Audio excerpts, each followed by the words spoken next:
बेटा एक बार चेक करिए, आपको मेरी आवाज आ रही है तो लेक्चर को स्टार्ट कर सकते हैं। जल्दी कर लो चेक।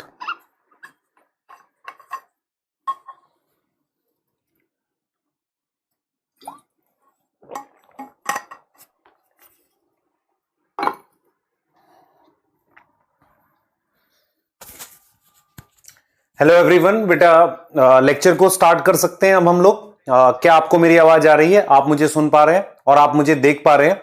तो चैट में हेलो ओके, थम्स अप या यस लिख दो ताकि मैं आगे लेक्चर को स्टार्ट कर सकूं। हमारा ये जो बैच है अर्जुना बैच है, क्लास 11th का मैं फर्स्ट चैप्टर आपको पढ़ा रहा हूं, सेल, जो एक बेसिक चैप्टर है जिसके मैंने कुछ बेसिक लेक्चर आपको पढ़ा दिए हैं। उसके बाद मैंने आपको प्रोकैरियोटिक सेल लगभग पूरा पढ़ा दिया, उसमें एक टॉपिक बचा है इंक्लूजन बॉडी, उसको हम स्टार्ट करेंगे। तो फटाफट से बेटा यस लिख दो और हम लेक्चर को स्टार्ट करने वाले हैं। सबको गुड इवनिंग। लेक्चर को स्टार्ट करने से पहले बेटा एक रिक्वेस्ट है और साथ के साथ एक छोटा सा आपको चेतावनी भी बोल सकते हो। जो बच्चे चैट सेक्शन में फालतू की चैट कर रहे हैं प्लीज उन्हें बंद कर दो। जो लेक्चर के नीचे आपने चैट की हुई थी उसमें मुझे डाउट नहीं पता चल रहे थे आपके, तो अगर आप ऐसा करोगे तो फिर पढ़ने का कोई फायदा नहीं है। तो उन सभी बच्चों से रिक्वेस्ट मान लो, नहीं मानेंगे तो बेटा उन्हें ब्लॉक किया जाएगा। तो जैसा भी आप समझे, ठीक है। तो वहां पर चैट प्लीज मत करो उल्टा सीधा, है ना, उल्टा सीधा चैट आप मत करो, ठीक है। हाँ सही है, क्योंकि मुझे उससे बड़ा इरिटेशन है जो आप चैट कर रहे थे, ठीक है। हम लोग कई बार डाउट के लिए चाहते हैं वहां पे कि बच्चों का कोई डाउट है, हमें मिलता ही नहीं है। पता नहीं क्या चैट किया हुआ है कुछ बच्चों ने। जी चलिए स्टार्ट करेंगे। कैसे कैसे स्टार्ट करेंगे? हाँ, चेतावनी मतलब धमकी ही होता है बेटा, है ना, उसको धमकी कहते हैं। और फिर ये जेन्युइन बात भी है क्योंकि आप यहां पढ़ने आए हो हमारे पास। अगर आप पढ़ नहीं रहे हो तो अपना भी लॉस कर रहे हो, अपने पेरेंट्स का लॉस कर रहे हो, ठीक है। क्लियर है? स्टार्ट करें? हाँ चलिए स्टार्ट करते हैं। सबसे पहले मैंने आपको क्या करना है बेटा, प्लाज्मिड और राइबोसोम एक बार फिर रिवाइज करना है, पर एक बार जरा डोपा 6 के आंसर्स को चेक कर लेते हैं। जो लास्ट डोपा दिया उसके एक बार आंसर्स चेक कर लेते हैं। Which is not role of mesosome, इनमें से मीजोजोम का कौन सा रोल नहीं है मुझे बताओ जरा। Respiration, photosynthesis, secretion, cell wall formation, बताओ जल्दी से। रेस्पिरेशन, सिक्रीशन, फोटोसिंथेसिस, कौन सा रोल नहीं? एक बार डोपा फटाफट से कर लेते हैं। क्वेश्चन फर्स्ट का सेकंड आएगा B, structure in prokaryotic cell which is similar to mitochondria. Mitochondria का काम होता है रेस्पिरेशन। अपने आंसर्स चेक कर लो बेटा फटाफट से, अपने आंसर्स क्रॉस चेक कर लो, है ना, आपको पता होना चाहिए। तो प्रोकैरियोटिक सेल में माइटोकॉन्ड्रिया से सिमिलर स्ट्रक्चर कौन सा है? मीजोजोम, जो रेस्पिरेशन में मदद करता है, ठीक है। उसके बाद which is not correct for nucleoid. Nucleoid क्या होता है बेटा? बैक्टीरिया का जो डीएनए है जो सर्कुलर होता है उसको न्यूक्लियोइड कहते हैं। तो क्या वो सर्कुलर है? यस। जीनोमिक डीएनए मतलब मेन जीन है। डबल स्ट्रैंडेड है? यस। एक्स्ट्रा क्रोमोसोमल नहीं होता क्योंकि यही क्रोमोसोमल होता है। तो थर्ड का मेरे पास ए आ जाएगा। थर्ड का मेरे पास क्या आ जाएगा? ए आ जाएगा। क्लियर है? सही है बेटा। थर्ड का हमारे पास क्या आ जाएगा? ए आ जाएगा। सही है। फोर्थ क्या है? Which is not feature of plasmid. Extra chromosomal, circular, essential gene present, extra gene present. देखो प्लाज्मिड एक्स्ट्रा क्रोमोसोमल होता है, सर्कुलर होता है, उस पे एक्स्ट्रा जीन होती है। जरूरी जीन मेरे पास क्वेश्चन नंबर 4 का सी, वो किस पर होती है? जीनोमिक डीएनए पर, है ना, ये हमने किया था। क्लियर है? आगे देख लो फटाफट से बेटा, एक बार डोपा डिस्कस करना जरूरी होता है। क्रोमेटोफोर का मतलब इन एक्सटेंशन है और वो किसमें होता है बेटा? कुछ खास तरह के बैक्टीरिया में मिलता है जिन्हें साइनोबैक्टीरिया कहते हैं। तो क्वेश्चन 5 का डी आ गया, ठीक है। Structure present in all bacteria, देखो मेरी बात सुनो, प्लाज्मिड सारे बैक्टीरिया में नहीं मिलता, ठीक है। मीजोजोम नॉर्मली ग्राम पॉजिटिव में मिलता है, फ्लैजिला भी सारे बैक्टीरिया में नहीं मिलता। तो मेरे पास सेल मेम्ब्रेन एक ऐसा स्ट्रक्चर है जो सभी प्रकार के बैक्टीरिया में मिलता है। तो 6 का मेरे पास सी आ गया। आ जाओ जस्ट देख लो which is correctly match. Are plasmid resistance against antibiotic देता है, ये सही है। एफ प्लाज्मिड बेटा रिप्रोडक्शन में या कॉन्जुगेशन में मदद करता है, रिप्रोडक्शन या कॉन्जुगेशन में मदद करता है। तो ये वाली बात तो गलत हो गई, है ना, ये रॉन्ग हो गया। फ्लैजिला बेटा मोटिलिटी कहलाता है, मोटिलिटी मतलब मूवमेंट के लिए है, मीजोजोम रेस्पिरेशन के लिए है। तो ये भी गलत, ये भी गलत, ये खाली सही है। तो क्वेश्चन 7 का ए आ गया, 7th का हमारे पास ए आ गया। 8th क्या है?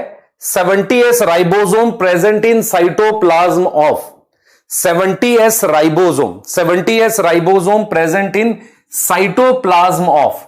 तो 70s राइबोसोम किसके साइटोप्लाज्म में मिलता है? अमीबा के।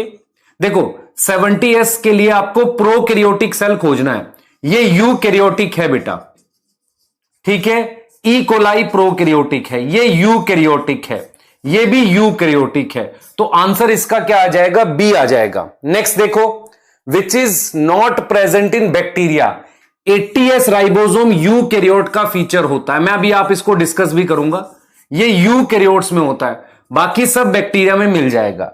नेकेड डीएनए का मतलब होता है डीएनए विदाउट न्यूक्लियर मेम्ब्रेन, वो कहां मिलता है मुझे? वो मुझे बैक्टीरिया में मिलेगा, प्रोकैरियोटिक सेल में। तो बैक्टीरिया या प्रोकैरियोटिक सेल में मसल सेल यूकैरियोट है, माइकोप्लाज्मा प्रोकैरियोट है, ये यूकैरियोट है, क्लोमाइडोमोनास ये यूकैरियोट है। कई बार बच्चों को लगता है कि सर हमें कैसे पता चलेगा कि कौन सा प्रोकैरियोट कौन सा यूकैरियोट है? धीरे धीरे पढ़ते पढ़ते ये आपको याद हो जाएगा। तो यहां पर मेरे पास माइकोप्लाज्मा आएगा 10th का बी।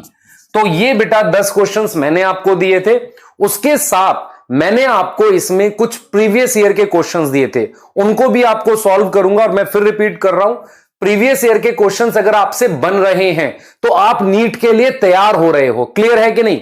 आप नीट के लिए क्या हो रहे हो? तैयार हो रहे हो, है ना? हाँ सही है, बहुत बढ़िया, सही है। तो आप नीट के लिए तैयार हो रहे हो बेटा। तो आ जाओ जरा पीवाईक्यू देख लेते हैं। हाँ भाई, क्रोमेटोफोर अभी हमने पढ़ा, क्रोमेटोफोर किसमें मदद करता है? फोटोसिंथेसिस में, है ना? और कौन से बैक्टीरिया में होता है? साइनोबैक्टीरिया में। तो ये वाला क्वेश्चन भी आपसे बन जाता, अगर आपने लेक्चर ध्यान से देखा है तो क्या ये क्वेश्चन बन जाता? हाँ बिल्कुल, हाँ सही है। अगला question, a complex of ribosome attach to single strand of RNA. देखो एक आरएनए पर बेटा, ये 5' से 3' में आपको पढ़ाऊंगा आगे जाके, ये 5 और 3 क्यों लिखते हैं बताऊंगा, पर ये आरएनए है। इस आरएनए पर अगर बहुत सारे राइबोसोम लगे हों तो उन्हें पॉलीजोम या पॉलीराइबोसोम कहते हैं, ठीक है। इसका ए आएगा। अगला चलो, मैनी राइबोसोम में एसोसिएट विद सिंगल एमआरएनए। देख रहे हो सेम क्वेश्चन आया है, तो उसे आप क्या बोलोगे? पॉलीजोम बोलोगे। 16th का भी ए आएगा, ठीक है। अब ये सब आपको नहीं पता है, ये दोनों तो नहीं पता है, पर ये तो पता है ना? नहीं, ये भी नहीं पता, तो बस आपको आंसर तो इसका पता है। 17th सॉरी नेक्स्ट आ जाओ, ये हम ऑलरेडी कर चुके हैं। पीपीएलओ का साइज कितना है? 0.1 micrometer. Next, which among is not prokaryote? देखो भाई, सैक्रोमाइसिस ईस्ट है, माइकोबैक्टीरियम प्रोकैरियोट है, नॉस्टॉक साइनोबैक्टीरिया प्रोकैरियोट, ये भी साइनोबैक्टीरिया है, प्रोकैरियोट है। तो ये ईस्ट का नाम है बेटा, सैकेरोमाइसिस ईस्ट का। जैसे मान लो मैंगीफेरा मैंगो का साइंटिफिक नाम है, ऐसे ही ईस्ट का साइंटिफिक नाम सैकेरोमाइसिस होता है। तो ये एक यूकैरियोटिक सेल है। तो 12th का मेरे पास ए आ जाएगा। अब जरा ये करना है, ये नहीं करना, हमें ये वाला क्वेश्चन नहीं करना है, ये अभी नहीं करना बेटा, ये बाद में करना है हमें। ये वाला कर लो, which of the following sticky character, क्या चिपचिपा सा बनाता है उसको? सेल को कौन चिपचिपा सा बनाता है? सेल वॉल बनाती है? नहीं। न्यूक्लियर मेम्ब्रेन होती ही नहीं है बैक्टीरिया में। प्लाज्मा मेम्ब्रेन नहीं। ग्लाइकोकैलिक्स में भी कौन सी? Slime layer. तो स्लाइम लेयर सेल को चिपचिपा सा बनाता है, स्टिकी बनाता है। तो 19th का मेरे पास क्या आ जाएगा? डी आ जाएगा, है ना? सही है। आगे देखो, फिर वही आ गया, a complex of ribosome attach to single strand of mRNA. क्या बोलेंगे उसे? पॉलीराइबोसोम, है ना? हां, आगे देखो, ये वाला क्वेश्चन देखो, हमने आपको याद करो बेटा, जिसमें फ्लैजिला नहीं होता, क्या हमने बताया नहीं आपको कि साइनोबैक्टीरिया में फ्लैजिला नहीं होता? नोट्स में चेक करो। देखो जो मैं आपको नोट्स लिखवा रहा हूं बेटा, वो नोट्स इसलिए स्पेशल हैं कि नीट का पूरा पेपर उसी में से बनेगा 100%, ठीक है, तो आप खुद से प्रीवियस ईयर देखो, क्या मैंने आपको लिखवाया नहीं है नॉन मोटाइल जिनमें फ्लैजिला नहीं होता, उसमें माइकोप्लाज्मा और साइनोबैक्टीरिया लिखवाया है? बताओ जल्दी से, लिखवाया कि नहीं लिखवाया, जल्दी बताओ। लिखवाया है ना, तो ये वाला सही हो गया। और इसमें वॉल नहीं होती माइकोप्लाज्मा, ये सही हो गया। Bacterial cell wall is made up of peptidoglycan, wrong पहचाननी है मुझे, रॉन्ग। तो पिलाई और fimbriae mainly involve in motility, नहीं, गलत है। पिलाई मेरे पास सेक्सुअल रिप्रोडक्शन के लिए हो सकता है और फिम्ब्रियाई अटैचमेंट के लिए होता है। तो यही मेरे पास क्या हो गया, रॉन्ग हो गया। तो जो अब आप नोट्स लिखोगे ना, ध्यान से लिखो बेटा सारा, ठीक है। The structure that help some bacteria, अब याद करो हमने आपको लिखवाया था, नोट्स चेक करो। रॉक पर अटैचमेंट के लिए कौन मदद करता है, फिम्ब्रियाई। तो आंसर क्या आ जाएगा इसका, ए आ जाएगा। क्या आ जाएगा, ए आ जाएगा, है ना। ए आएगा इसका, ठीक है। हां, उसके बाद which of the following structure not found in prokaryotic cell, ribosome मिलता है, यस। मीजोसोम मिलता है, यस। प्लाज्मा मेम्ब्रेन मिलती है, yes. Cell membrane, nuclear membrane नहीं मिलता। तो इसका भी आंसर क्या आ जाएगा, 43 का डी आ जाएगा। सही है, बहुत बढ़िया, बहुत बढ़िया। आप मुझे बताओ जो हमने पढ़ा उसमें से बन रहे हैं क्वेश्चन के नहीं आपसे?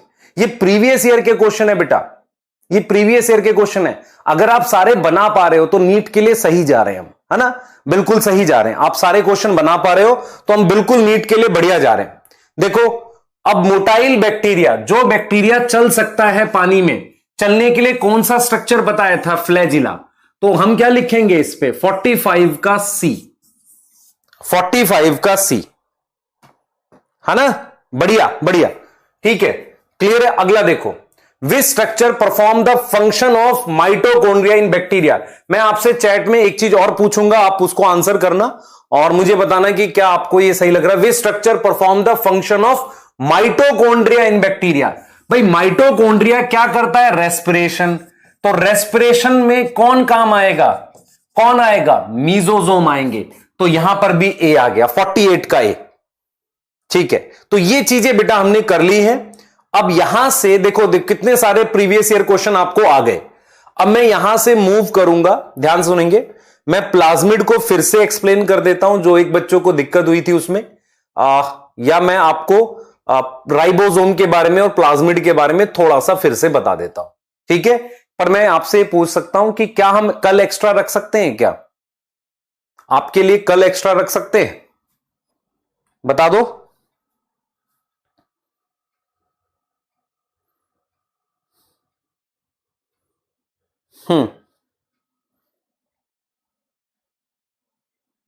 No, yes, no.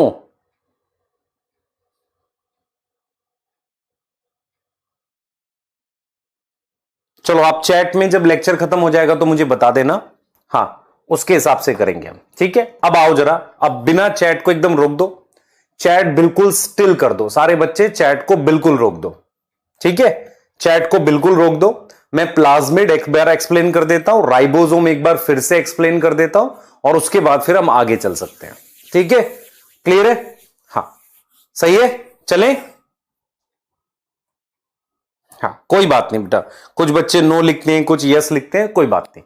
क्लास के बाद हम इसको देख लेंगे, आपके पास मैसेज आएगा तो आपको करना है। चलिए आइए फटाफट से, अब चैट को बिल्कुल रोक दो और मेरी बात सुनो। मैंने कल आपको यह पढ़ाया था कि बैक्टीरिया के अंदर जो मेन डीएनए है उसको हम क्या बोलते हैं, न्यूक्लियोइड बोलते हैं। कोई डाउट है इस बात पे, नहीं। उसमें सारी जरूरी जीन वही होती है, उसे हम एक और नाम देते हैं जीनोमिक डीएनए। हां सर, यह भी समझ में आ रहा है, उसे हम नाम देते हैं जीनोमिक डीएनए। क्या नाम देते हैं, जीनोमिक डीएनए। हां सर, यह भी पता चल गया था। वो जो जीनोमिक डीएनए है उस पे सारी जरूरी gene, now what is meaning of जरूरी, यहां पे जरूरी का मतलब है कि सेल को बनाने के लिए, सेल को जिंदा रखने के लिए जो भी जीन की जरूरत है, जो भी इंफॉर्मेशन की जरूरत है, सब न्यूक्लियोइड में होती है। अब मत करो बेटा चैट, रोक दो चैट, मुझे चैट नहीं चाहिए ना, मैं चैट देख रहा हूं। तो इसका मतलब आप चैट बिल्कुल रोक दो, अब सिर्फ मेरी बात सुनो। अब न्यूक्लियोइड के अलावा अगर कोई एक्स्ट्रा डीएनए होता है उसे हम प्लाज्मिड कहते हैं। तो प्लाज्मिड कैसा होता है, उसमें डबल धागे होते हैं। तो वो भी डबल स्ट्रैंडेड होता है। दूसरा क्या है, हम न्यूक्लियोइड को नाम देते हैं क्रोमोसोम, तो उसके अलावा होता है, तो एक्स्ट्रा क्रोमोसोमल हो गया। क्या हो गया? एक्स्ट्रा क्रोमोसोमल हो गया। कोई डाउट है? नहीं सर। उसके बाद हमने कहा कि प्लाज्मिड क्या कहता है बेटा? एक्स्ट्रा क्रोमोसोमल है, सेल्फ रेप्लिकेटिंग, वो कितनी भी कॉपी बना सकता है, लेकिन ऐसा नहीं होता कि अनलिमिटेड कॉपी बनती है। किसी सेल में एक प्लाज्मिड की 200 कॉपी, 400 कॉपी, 500 कॉपीज, ऐसे कॉपीज बन सकती हैं। क्लियर है कि नहीं? सही है? क्लियर है कि नहीं? बताओ, सही हो गई बात? ठीक है। अच्छा, अब हमने कहा था बेटा कि अलग अलग सेल में अलग अलग टाइप के प्लाज्मिड हो सकते हैं, पर प्लाज्मिड सभी बैक्टीरिया में नहीं होते। अलग अलग टाइप के प्लाज्मिड हो सकते हैं, जैसे कि सबसे पहले टाइप का प्लाज्मिड आर प्लाज्मिड। नॉर्मली क्या होता है बेटा, हमने एक चीज समझी है कि एक केमिकल्स होते हैं, केमिकल समझ में आता है, जो कोई ऑर्गेनिज्म बनाता है। जैसे कि मान लो कोई फंजाई बना रही है, फंजाई एक केमिकल बनाती है जिसका नाम एंटीबायोटिक होता है। एंटीबायोटिक का मतलब वो केमिकल बैक्टीरिया को मार सकता है, मतलब मैक्सिमम बैक्टीरिया एंटीबायोटिक से मर सकते हैं। लेकिन जिन बैक्टीरिया में एक स्पेशल प्लाज्मिड है जिसका नाम आर प्लाज्मिड है, उसकी वजह से वो बैक्टीरिया नहीं मरेगा। तो नॉर्मली मैंने क्या बताया आपको, एंटीबायोटिक क्या है? एक केमिकल है, क्या कर सकते हैं? बैक्टीरिया को मार सकते हैं। तो अगर मेरे पास आर प्लाज्मिड है तो उसकी वजह से बैक्टीरिया नहीं मरेगा। कोई डाउट है इस बात में? नहीं सर, ठीक है। आर प्लाज्मिड का मतलब रेजिस्टेंस प्लाज्मिड। दूसरे टाइप का प्लाज्मिड कौन सा होगा? कोल प्लाज्मिड मत पढ़ो, छोड़ सकते हो। अब मैंने आपको यह सिखाया था, ध्यान से सुनेंगे, मैंने आपको यह सिखाया था, प्लीज चैट ना करें, आपस में बात ना करें। मैं इस चीज से बड़ा मतलब दुखी होता हूं कि अगर आप चैट में बात करते हैं। आप मेरी बात सुनने की जगह पूरा फोकस रखो, चैट में कोई बात मत करो। एकदम ऐसा साइलेंस होना चाहिए कि हां आप सर की बात सुन रहे हो, यदि डॉक्टर बनना चाहते हो तो। क्लियर है? क्योंकि अगर आप हमारी बातें नहीं सुनोगे, आप समझोगे नहीं, तो आपको आएगा नहीं। अब मैंने आपको बताया कि भाई एक और खास तरह का बैक्टीरिया होता है ना, उसके अंदर जो प्लाज्मिड होता है उसे एफ प्लाज्मिड कहते हैं। यहां पर एफ शब्द का मतलब है फर्टिलिटी। नॉर्मली क्या होता है, जैसे ये दो बैक्टीरिया है, अगर किसी बैक्टीरिया से कोई डीएनए दूसरे में चला जाए उसे हम सेक्सुअल रिप्रोडक्शन मान लेते हैं। बैक्टीरिया में सेक्सुअल रिप्रोडक्शन क्या होता है? एक बैक्टीरिया से दूसरे में डीएनए जाना, ठीक है।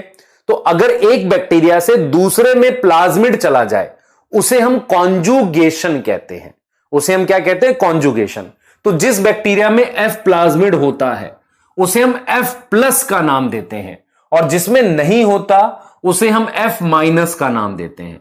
तो एक बैक्टीरिया से दूसरे में चला जा सकता है, और जिस बैक्टीरिया में एफ प्लाज्मिड होता है उसमें स्पेशल टाइप की पिलाई प्रेजेंट होती है, इन्हें हम सेक्स पिलाई का नाम देते हैं। और ये क्या करते हैं? यही ट्यूब बनाते हैं। कौन सी ट्यूब बनाते हैं? एक ऐसी ट्यूब बनाते हैं जिसके थ्रू प्लाज्मिड जा सके। तो आपको समझ में आएगा कि बैक्टीरिया जिसमें एफ प्लाज्मिड है, इस एफ प्लाज्मिड जो है मेरे पास, ये एफ प्लाज्मिड एक खास तरह का प्लाज्मिड है, इसकी वजह से सेक्स पिलाई बनते हैं, और वो प्लाज्मिड इस ट्यूब से दूसरे बैक्टीरिया में चला जाता है। बैक्टीरिया में से दूसरे बैक्टीरिया में प्लाज्मिड का जाना, इसके लिए एक शब्द यूज करते हैं, कॉन्जुगेशन। क्लियर है? ठीक है। हां, तो इसका मतलब plasmid have some role in sexual reproduction in bacteria. ठीक है। उसके बाद हमने बोला था कि भाई ट्यूमर क्या होता है। मैं आपसे कहूं व्हाट इज ट्यूमर। जैसे मान लो आपके हाथ में, मेरे हाथ में, किसी के भी हाथ में खूब सारे सेल्स ऐसे बन जाए, दैट इज ट्यूमर, है ना। That is tumour. ट्यूमर का मतलब uncontrol growth of cells. Cells की ऐसी ग्रोथ जो अनकंट्रोल हो। अनकंट्रोल का क्या मतलब होता है? सेल डिवाइड करता चला जाए। ठीक है। तो एक बैक्टीरिया होता है, उसका नाम एग्रोबैक्टीरियम होता है। क्या नाम होता है? एग्रोबैक्टीरियम ट्यूमीफेशियन। ठीक है। इसके अंदर एक प्लाज्मिड मिलता है, टीआई प्लाज्मिड। ये प्लाज्मिड बैक्टीरिया से निकल के प्लांट सेल की रूट सेल में चला जाता है, और वहां पे सेल को डिवाइड करके ट्यूमर बनवा देता है। और ये ट्यूमर क्या काम करता है? वो केमिकल्स बनाता है जो बैक्टीरिया को चाहिए, है ना। तो इसका मतलब इस प्लाज्मिड का नाम रखेंगे tumour inducing plasmid. Tumour inducing plasmid. ठीक हो गई बात? हां सर, ठीक है। आगे देखो, अब ये मेरे पास एक बैक्टीरिया सेल है। मैंने आपको ये बताया कि बहुत सारी कंट्रीज में या हमारी कंट्रीज में भी जहां पर पानी के जहाज चलते हैं वहां पर ओशियन में ऑयल फैल जाता है। क्या फैल जाता है? ऑयल फैल जाता है। अब उस ऑयल को, ध्यान से सुनो, उस ऑयल को तोड़ने के लिए हमने एक बैक्टीरिया बनाया और वो प्लाज्मिड क्या कर सकता है? उस पेट्रोलियम चीज को डाइजेस्ट कर सकता है। मतलब ये प्लाज्मिड जो है ना बेटा, ये कोई एंजाइम बनवाएगा जो उस ऑयल को डाइजेस्ट करके तोड़ देगा, उससे ओशियन साफ हो जाएगा। तो इसे हम कहते हैं डिग्रेडेटिव। डिग्रेडेटिव मतलब डिग्रेडेशन, मतलब तोड़ना। तो उस ऑयल जो फैल गया उसको डाइजेस्ट करवाने में मदद करता है प्लाज्मिड। तो ये कुछ प्लाज्मिड बताए आपको। मैंने आपको बार बार बोला, प्लाज्मिड एक ऐसा डीएनए होता है जो सिर्फ नॉर्मली बैक्टीरिया में मिलता है, वो भी कुछ बैक्टीरिया में, और स्पेशल कैरेक्टर देता है। क्या देता है? स्पेशल फिनोटाइप, स्पेशल कैरेक्टर देता है। यहां तक कोई डाउट है? बोलो भाई जल्दी से, फिर भी चैटे कर रहे हो। बेटा सेक्सुअल रिप्रोडक्शन होता है बैक्टीरिया में? एक बच्चे ने मेरे से सवाल पूछा कि सर सेक्सुअल रिप्रोडक्शन होता है बैक्टीरिया में? एक काम कर, तेरे पास एनसीईआरटी है? हां सर है। पेज नंबर 20 पे जा, ऊपर से 4th या 5th लाइन में देख, एक लाइन लिखी हुई है, some primitive method of DNA transfer occur. Sir आप सही कह रहे हो? हाँ बिल्कुल सही कह रहा हूं। पेज नंबर 20 पे ऊपर से 5वीं, 6ठी, 4थी लाइन में मिल जाएगा तुझे कि डीएनए में सेक्सुअल रिप्रोडक्शन, बैक्टीरिया में सेक्सुअल रिप्रोडक्शन कैसे होता है। Some primitive method of DNA transfer occur. Clear है? हां है एनसीईआरटी तुम्हारे पास? बेटा पिलाई कौन बनाएगा? मेरी बात सुने ध्यान से। जिन बैक्टीरिया में एफ प्लाज्मिड होता है उनमें सेक्स पिलाई अपने आप बन जाती है। बनाने के लिए वही प्लाज्मिड ही बनवाता है। कोल वाला मत करो सर। मिल गया तुम्हें? पेज नंबर 20 में मिला? नहीं मिला? हाँ सर टॉपिक पढ़ा रहा हूं यार, क्यों परेशान हो रहा है?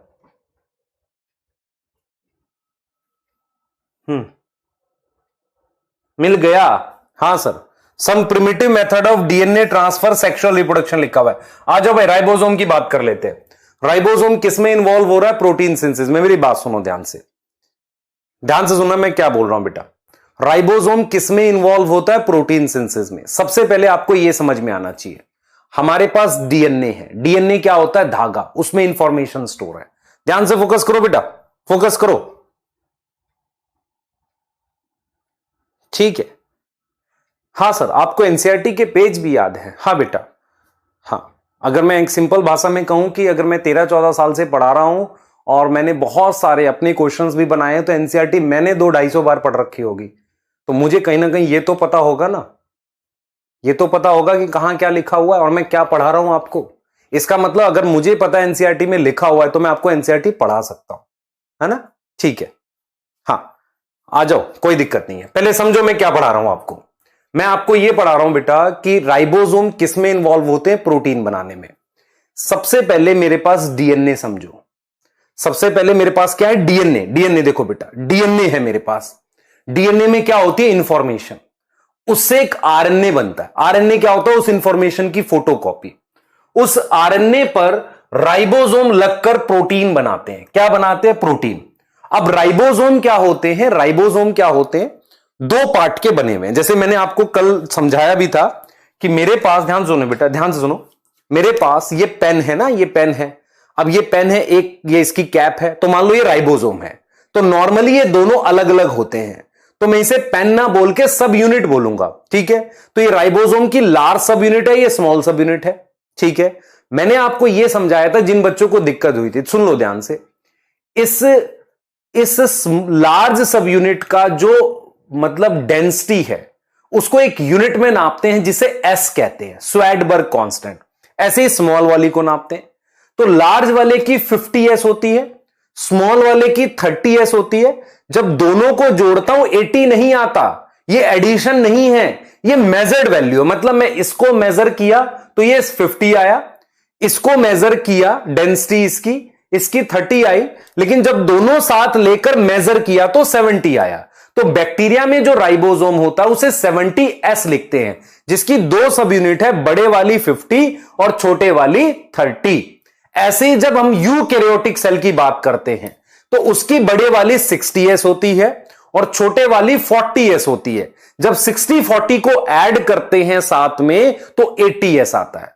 तो बैक्टीरिया में राइबोसोम कौन सा मिलता है? 70S मिलता है। यूकैरियोट्स में कौन सा मिलता है? 80S मिलता है। इतनी बात याद रहेगी।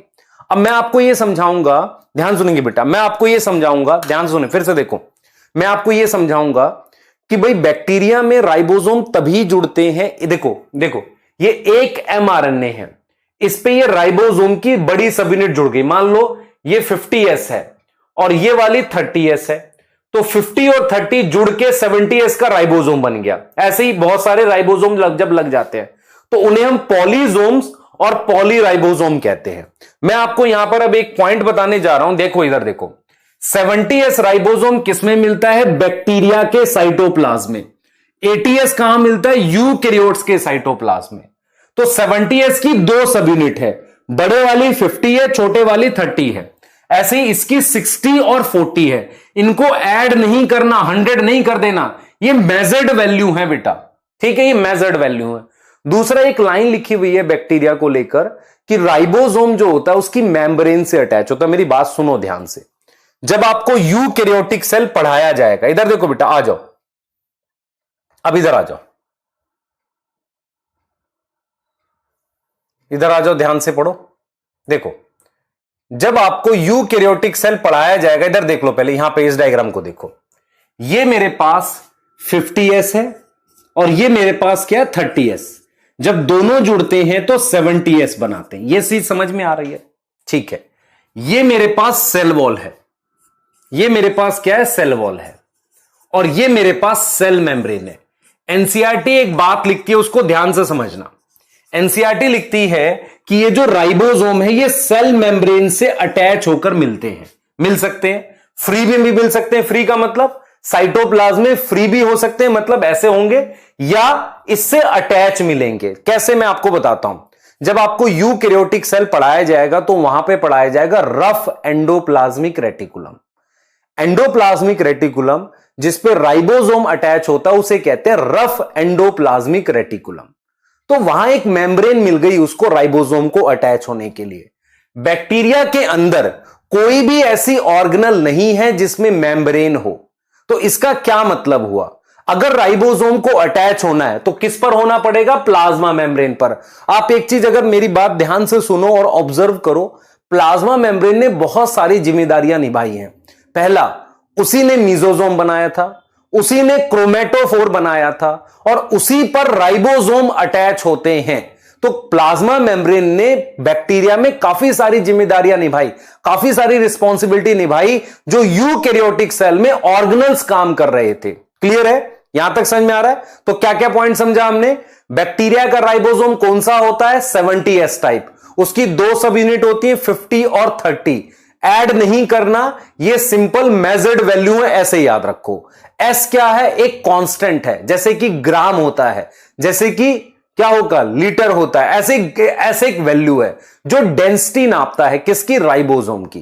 क्लियर है कि नहीं? दूसरी चीज, जब ये राइबोसोम जुड़ते हैं तो प्रोटीन बनाते हैं।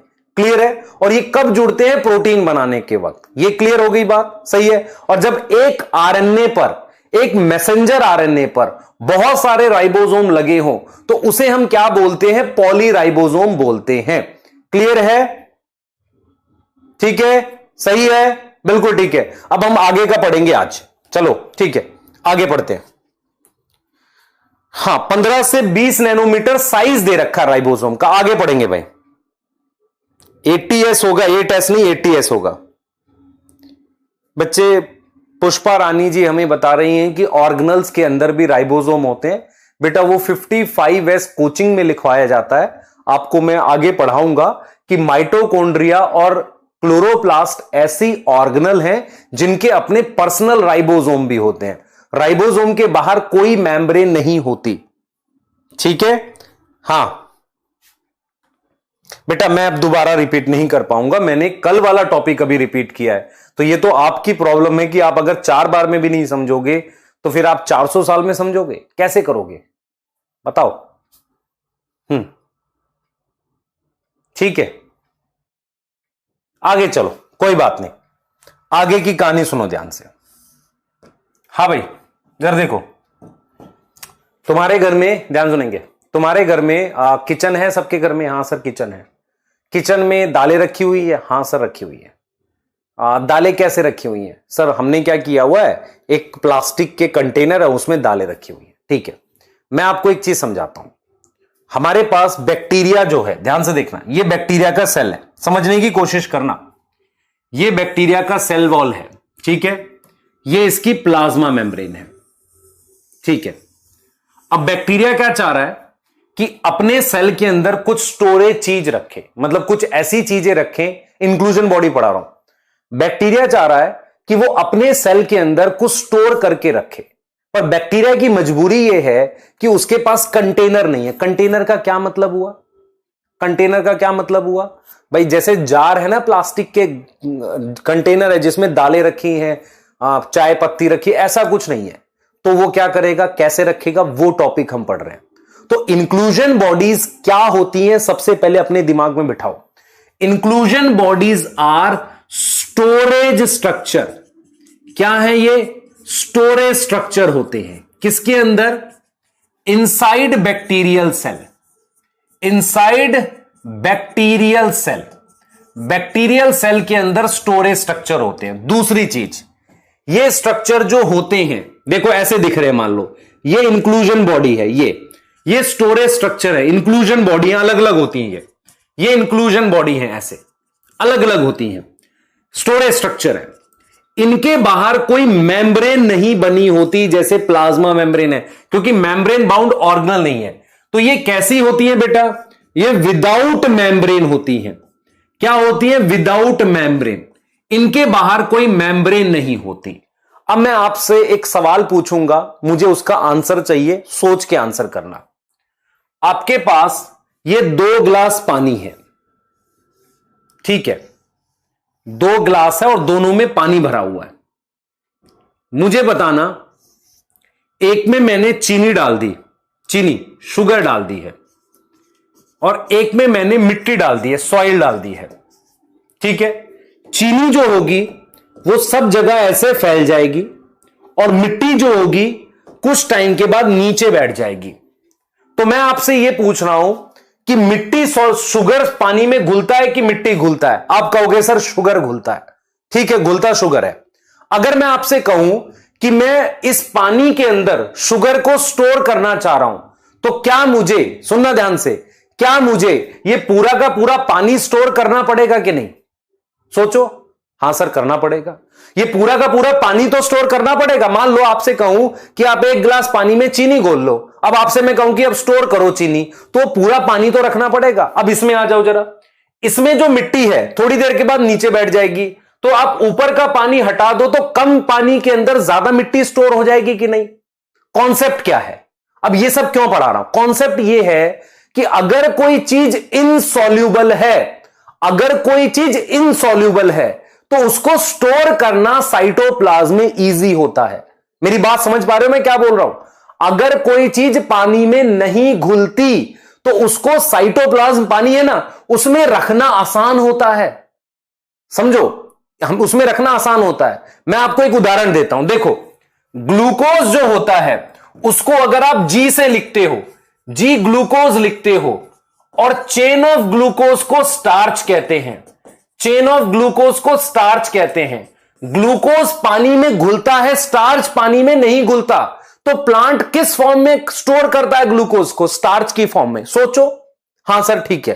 तो मैं आपको यह कह रहा हूं कि बैक्टीरिया क्या है बेटा? बैक्टीरिया के पास कंटेनर नहीं है, मेम्ब्रेन बाउंड स्ट्रक्चर नहीं है, तो उसकी मजबूरी है कि जो भी चीज उसे स्टोर करनी है साइटोप्लाज्म में करनी पड़ेगी। अब जरा इस बात पे दिमाग लगाओ, अगर चीज को साइटोप्लाज्म में स्टोर करना है तो कैसे करोगे? वाटर इनसॉल्युबल फॉर्म या सॉल्युबल फॉर्म? तो इंक्लूजन बॉडी क्या होते हैं? स्टोरेज स्ट्रक्चर होते हैं, विदाउट मेम्ब्रेन होते हैं, वाटर इनसॉल्युबल होते हैं। और कोई चीज अगर वाटर इनसॉल्युबल होती है तो वो बनाती है फॉर्म ग्रेन्यूल। ग्रेन्यूल्स क्या होता है? छोटे छोटे पार्टिकल्स जो इकट्ठे हो गए, जैसे मान लो ग्रेन्यूल जैसे चाय की पत्ती है, दानेदार दानेदार, ऐसा कुछ बना लेता है। तो what are inclusion bodies? Inclusion bodies are storage structure in bacteria, first point. They are without membrane, second point. They are water insoluble structure, they are water insoluble structure. और क्या काम करता है? स्टोरेज का काम करता है। अब मुझे एक चीज बताओ, इसमें क्या होगा? नेम ऑफ इंक्लूजन बॉडी किस हिसाब से होता है? Name of inclusion body is according to what is stored, क्या स्टोर करना है। जैसे कि फॉर एग्जाम्पल, अगर मैं लिख रहा हूं सल्फर ग्रेन्यूल, सल्फर ग्रेन्यूल का मतलब साइटोप्लाज्म में सल्फर स्टोर है, किसकी फॉर्म में? इनसॉल्युबल फॉर्म में, विदाउट मेम्ब्रेन। ऐसे ही phosphorus granule, phosphorus granule, cyanophycean granule, ये स्टार्च होता है एक तरीके का, साइनोफाइसियन ग्रेन्यूल, ग्लाइकोजन ग्रेन्यूल, ये सब क्या है बेटा? स्टोरेज है। मतलब मैंने आपको क्या बोला, सुनो ध्यान से। मैंने कहा भाई देखिए ये ग्रेन्यूल है, इसको स्टोर करना है। तो क्या चीज स्टोर करोगे उसी के हिसाब से नाम है। सल्फर स्टोर करोगे, सल्फर ग्रेन्यूल। फॉस्फोरस स्टोर करोगे, फॉस्फोरस ग्रेन्यूल। ठीक है, साइनोफाइसियन मतलब एक केमिकल ही मान लो, ग्लाइकोजन स्टोर कर रहे हैं। उसके अलावा एक और इंक्लूजन बॉडी है, बता रहा हूं। क्या इंक्लूजन बॉडी समझ में आया है? इंक्लूजन बॉडी समझ में आया? हां, इंक्लूजन बॉडी के लिए क्या क्या पॉइंट याद रखोगे? फर्स्ट, किस लिए होती है? स्टोरेज के लिए। कहां होती है? साइटोप्लाज्म में। मेम्ब्रेन होती है क्या? नहीं होती। लेकिन एक ऐसी इंक्लूजन बॉडी है जिसकी मेम्ब्रेन होती है, पर वो मेम्ब्रेन लिपिड बाइलेयर नहीं होती। जैसे ये मेम्ब्रेन है बेटा, देखो ये मेम्ब्रेन वाली है, इसे गैस वैक्यूल कहते हैं। इसमें मेम्ब्रेन तो होती है, membrane present, but lipid bilayer नहीं है। मेम्ब्रेन तो है but not lipid bilayer, not lipid bilayer, lipid वाली लेयर नहीं है जैसे प्लाज्मा मेम्ब्रेन है। क्या समझ में आया? रिपीट वाले घर चले जाओ बेटा, इससे ज्यादा नहीं बेटर कोई बता सकता इंक्लूजन बॉडी। क्या शानदार एग्जांपल बताया। क्या कर रहा है तू? सो रहा है? सो रहा है, जग रहा है? मुझे बता, एक सेल जिंदा रहना चाहता है, स्टोर रखेगा, पैसे कमाता है। कोई अगर मान लो तू बड़ा होकर पैसे कमाएगा, कुछ स्टोर करेगा? हां सर स्टोर करेंगे। कैसे रखेगा? बैंक में रखूंगा, कैश रख सकता हूं। ऐसे ही सेल अपने पास कुछ ना कुछ चीजें स्टोर रखता है। नॉर्मली स्टोर रखने के लिए क्या बताया था? कंटेनर होना चाहिए। इसके पास कंटेनर नहीं है, तो कहां रखेगा? साइटोप्लाज्म में। साइटोप्लाज्म में कौन सी तरीके से रखना ज्यादा आसान है? Soluble, insoluble? इनसॉल्युबल फॉर्म में जगह कम लेगा। खुद देखना, अगर ग्लूकोज स्टोर करना है तो पूरा पानी स्टोर करना पड़ेगा, और वो स्टोर करना है मिट्टी तो कम पानी चाहिए, तो सॉल्युबल फॉर्म ज्यादा लेगी जगह, कम इनसॉल्युबल फॉर्म लेगी, इनसॉल्युबल फॉर्म लेगी। गैस वैक्यूल एक स्पेशल इंक्लूजन बॉडी है जिसमें मेम्ब्रेन होती है, पर वो मेम्ब्रेन किसकी नहीं बनी होती? जो प्लाज्मा मेम्ब्रेन है ना, जो लिपिड की बनी हुई, वैसी नहीं होती। और गैस वैक्यूल कहां मिलते हैं? साइनोबैक्टीरिया में। ठीक है, शाबाश बेटा। रिपीट वाले कौन है ये? कौन भैया है ये? आयुष राज, आयुष राज जी कृपया करके समझो। ठीक है, हां, इतने नादान ना बनो। कहां रखेंगे भाई? ई, साइनो, हमने कौन सा बोला है? Gas vacuole. बेटा आगे जाकर मैं आपको कुछ अलग तरह के बैक्टीरिया पढ़ाऊंगा। एग्जाम्पल साइनो बैक्टीरिया, और क्या नाम रख सकता हूं? बोल बेटा। एक ग्रीन सल्फर बैक्टीरिया होते हैं, ये आगे पढ़ेंगे हम नाम, है ना, इनके बारे में हम पढ़ेंगे, अभी नाम है सिर्फ। Purple sulphur bacteria. बेटा मैं कोई टॉपिक छोड़ नहीं रहा हूं, देख ध्यान से, जो मैं पढ़ा रहा हूं तो एनसीईआरटी में लिखा है कि नहीं, तो पहले मुझे खुद बता। ये देख, रिजर्व मटेरियल, रिजर्व का मतलब स्टोरेज। रिजर्व क्या होता है? Storage. Prokaryotic cell are stored in cytoplasm. कहां कर रहे हैं? Cytoplasm. In form of inclusion body. These are not bound by any membrane system. देख रहे, मेम्ब्रेन नहीं है। Lie free in cytoplasm. Example phosphate granule, cyanophycean granule, glycogen granule, gas vacuole. और वो कहां मिलेगा? गैस वैक्यूल कहां मिल रहा है?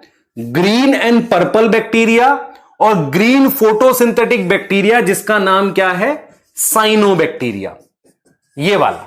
अब ये वो चीज है तेरी एनसीईआरटी में लिखी है। अब तू क्वेश्चन देख, सर इसमें साइनोबैक्टीरिया नहीं लिखा बेटा, वो उसी का नाम है, साइनोबैक्टीरिया उसी का नाम है।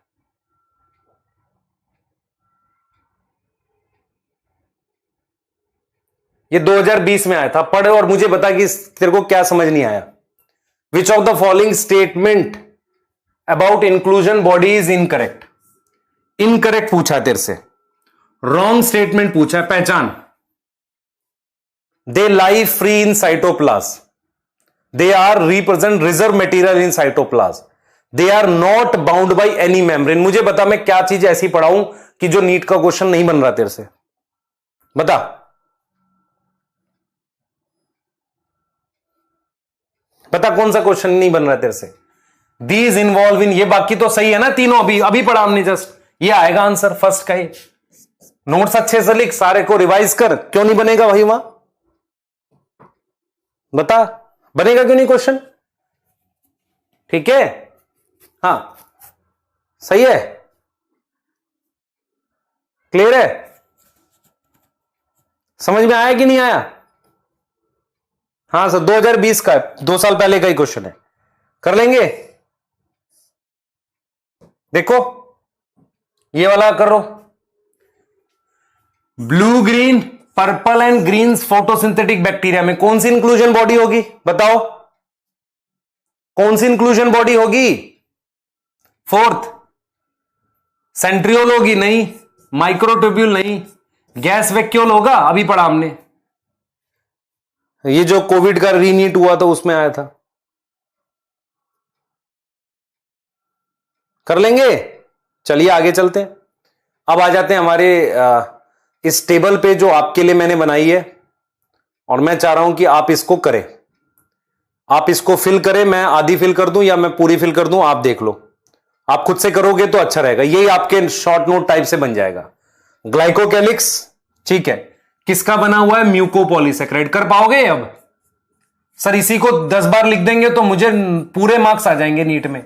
हां सर, म्यूकोपॉलीसेक्राइड का बना हुआ है, 2 टाइप का है, एक है कैप्सूल, उसके बारे में लिख दो, और एक है स्लाइम लेयर।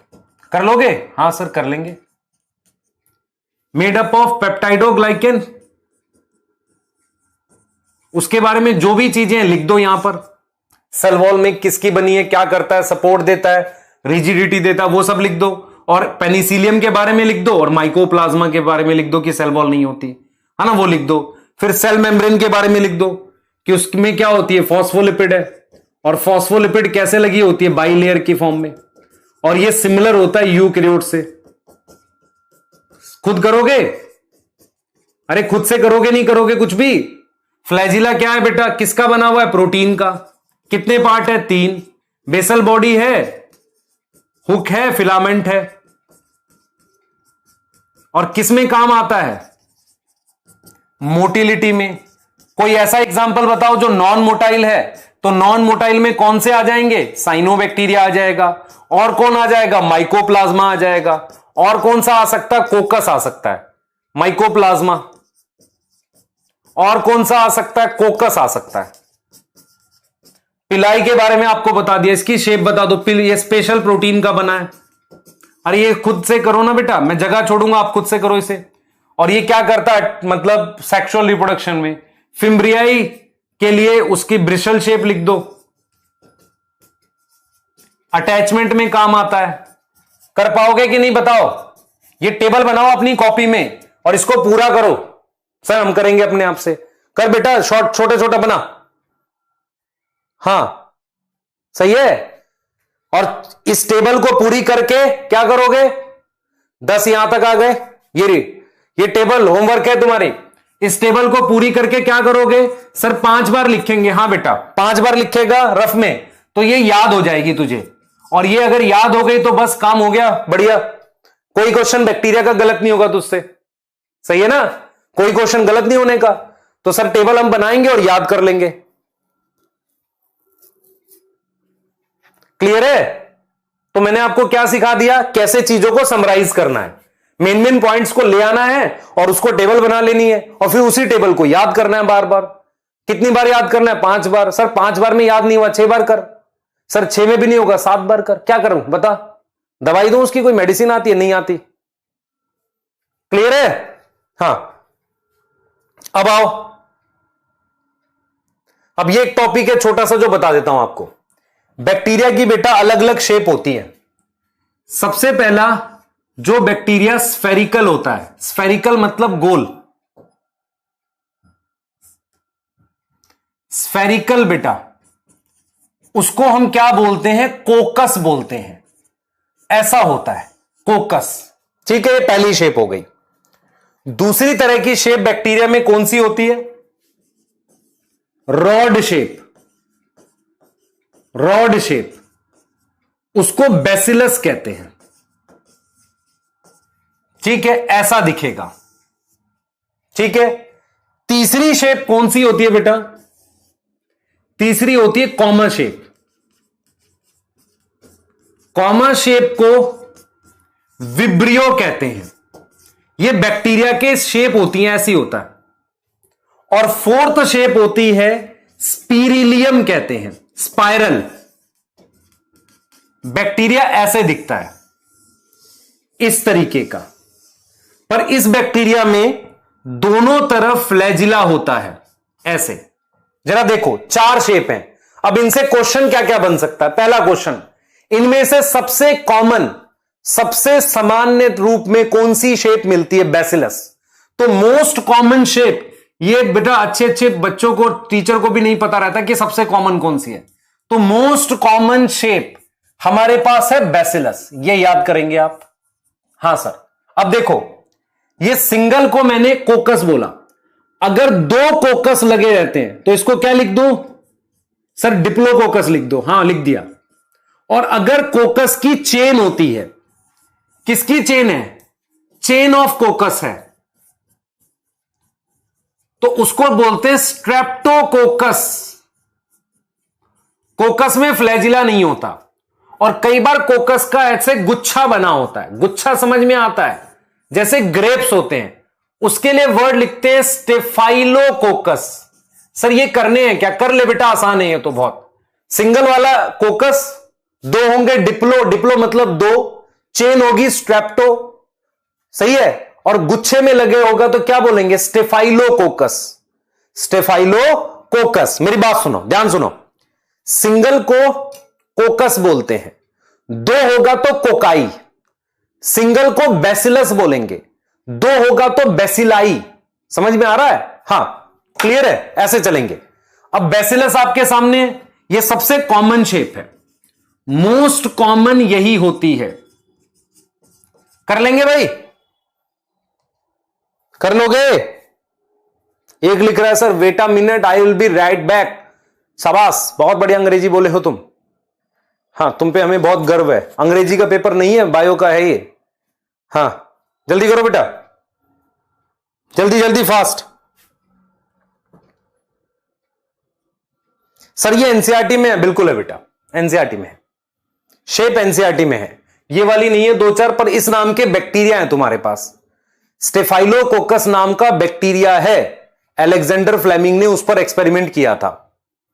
ठीक है।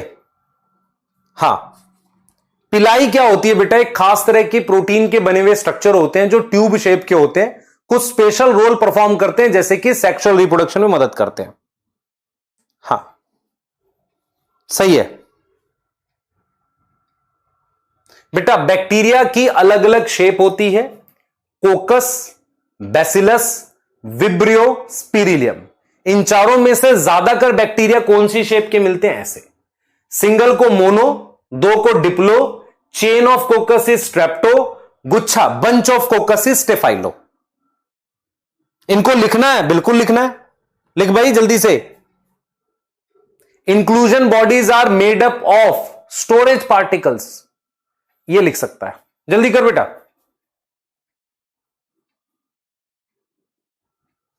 क्लियर है? आ जाओ, लिख लो भाई ये जल्दी से, नोट करो, नोट करो जल्दी। हो गया, आगे चले बेटा। मेरी बात सुन, आरएनए में वो 5 और 3 क्या होता है ये आपको आगे पढ़ाया जाएगा, मैं पढ़ाऊंगा इसको कहीं ना कहीं। 5 और 3 क्यों लिखते हैं वो बताऊंगा आपको, अभी आपको मैं शॉर्ट में बताऊंगा, कोई फायदा नहीं होगा। पर वो 5 और 3 एक तरह की डायरेक्शन है, जैसे हम नॉर्थ साउथ लिखते हैं ना, ऐसी एक डायरेक्शन होती है आरएनए की। 5 और 3 लिखते हैं, वो डीएनए पर भी होती है। ठीक है, चलो आ जाओ। रिपीट बेटा, अब इसकी क्या रिपीट करेगा, इसको रिपीट करेगा तो साल रिपीट हो जाएगा बेटा, है ना। आज आ गया पहले, अब आगे सुन ध्यान से। मुझे आपसे कुछ चीजें बतानी है जो क्वेश्चन के लिए बहुत इंपॉर्टेंट है। कौन से ऐसे स्ट्रक्चर हैं जो सारे बैक्टीरियल सेल में मिलते हैं? पहला सेल मेम्ब्रेन, दूसरा न्यूक्लियोइड, तीसरा cytoplasm, fourth ribosome, fifth inclusion bodies. ये सब किसी ना किसी मतलब सारे बैक्टीरिया में ये मिलते हैं। Cell wall present in all except किसमें नहीं मिलता? Present in all except mycoplasma. Mesosome mainly in gram positive bacteria. जो मैं लिख रहा हूं ये क्वेश्चंस बनाएगा नीट के। Pili mainly in gram negative bacteria. Chromatophore cyanobacteria. Plasmid some bacteria. ठीक है, फ्लैजिला सम बैक्टीरिया। किसमें एब्सेंट है आपको बता दिया, एब्सेंट इन साइनोबैक्टीरिया। और बताओ कोकस, और बताओ माइकोप्लाज्मा। देखें आप में से कितने बच्चे इस क्वेश्चन को पकड़ पाते हैं। साइनोबैक्टीरिया लैक क्वेश्चन है ये। साइनोबैक्टीरिया लैक, लैक का मतलब एब्सेंट। ए गैस वैक्यूल, बी क्रोमेटोफोर, सी पिगमेंट, डी फ्लैजिला। करो जरा, करो भाई, शाबाश, बहुत बढ़िया। अगर आपको ये बैक्टीरिया की नॉलेज आ गई है, अब हम यूकैरियोटिक सेल में जा सकते हैं। यहां से हम यूकैरियोटिक सेल पर अब जा सकते हैं। मैं आपको यूकैरियोटिक सेल पढ़ाने जा रहा हूं। कोई डाउट है बता दो। बहुत शानदार। अगर आपको ये चीजें याद है, टेबल बनाओ, 5 से 6 बार लिखो और रफ रजिस्टर में लिखो, जल्दी जल्दी याद करके 5 से 6 बार। स्टार्टिंग में जिन बच्चों की बायो जिनको वीक फील हो रही है, लिखकर याद करना स्टार्ट कर दो। जो मैं करा रहा हूं, जितना जितना बता रहा हूं, टेबल बना के जैसे जैसे उनको याद करना स्टार्ट कर दो। बस बायो धीरे धीरे स्ट्रांग होती चली जाएगी। जब इतनी अच्छी स्ट्रांग हो जाएगी कि आपको फिर लिखने की जरूरत नहीं रहेगी। ठीक है, अभी 4th आएगा इसका आंसर। बहुत बढ़िया, डी आएगा, सही है। अब हम बेटा आपको क्या कर रहे हैं, यूकैरियोटिक सेल के बारे में पढ़ाने जा रहा हूं। ठीक है, यूकैरियोटिक सेल के बारे में आपको पढ़ाने जा रहा हूं। इसको स्टार्ट करेंगे। ठीक है, इसको हम स्टार्ट कर रहे हैं। करें स्टार्ट? हाँ बेटा, सर लिखने तो दो। लिख ले बेटा, लिख ले फटाफट से, लिख ले। जिसने नहीं लिखा लिख लो। यूकैरियोटिक सेल को हम स्टार्ट करेंगे।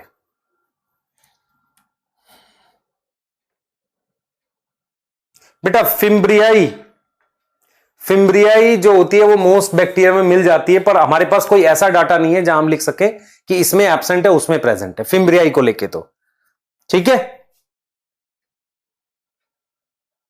सर लिखने तो दो, बैक स्लाइड अभी भी दिखाऊंगा। बैक स्लाइड कौन सी है बैक स्लाइड? अच्छा पहले इसको लिख ले, फिर बैक स्लाइड दिखा रहा हूं। जल्दी कर बेटा, फास्ट, जल्दी जल्दी लिख।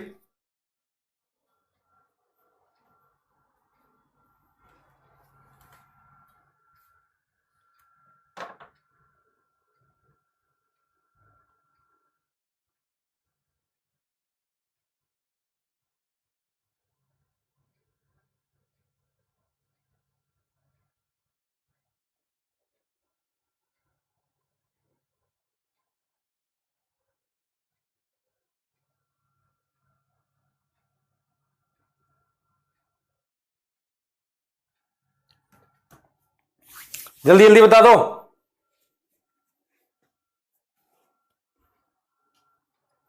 चलें आगे? हाँ आ जाओ, आगे आ जाओ। हाँ भाई, हम आ गए यूकैरियोटिक सेल में। हम किस में आ गए? यूकैरियोटिक सेल में आ गए बेटा। किस में आ गए? यूकैरियोटिक सेल में। ठीक है, अब मैं जो आपको बताऊंगा वो आप बहुत ध्यान से सुनेंगे। ठीक है, ध्यान से सुनेंगे जो मैं आपको बताने वाला। हमने प्रोकैरियोटिक सेल पूरा पढ़ लिया। देखो चैप्टर कैसे मूव कर रहे हैं। मैंने आपको प्रोकैरियोटिक सेल पूरा पढ़ा दिया। आप प्रोकैरियोटिक सेल की एक एक लाइन इंक्लूजन बॉडी तक रीड कर सकते हो 3 बार एनसीईआरटी। आपने 5 बार लिखना है और 3 बार एनसीईआरटी रीड करनी है आज। अब मैं स्टार्ट कर रहा हूं यूकैरियोटिक सेल। यूकैरियोटिक सेल को स्टार्ट करने से पहले मुझे आपको कुछ अंतर बताना पड़ेगा उसमें और प्रोकैरियोटिक सेल में। तो सबसे पहले मैं क्लियर आपको डिफरेंस बताऊंगा कि यूकैरियोटिक सेल पहला ध्यान से सुनिए, डिफरेंस देखना जरा। मैं यहां पर लिख रहा हूं प्रोकैरियोटिक सेल,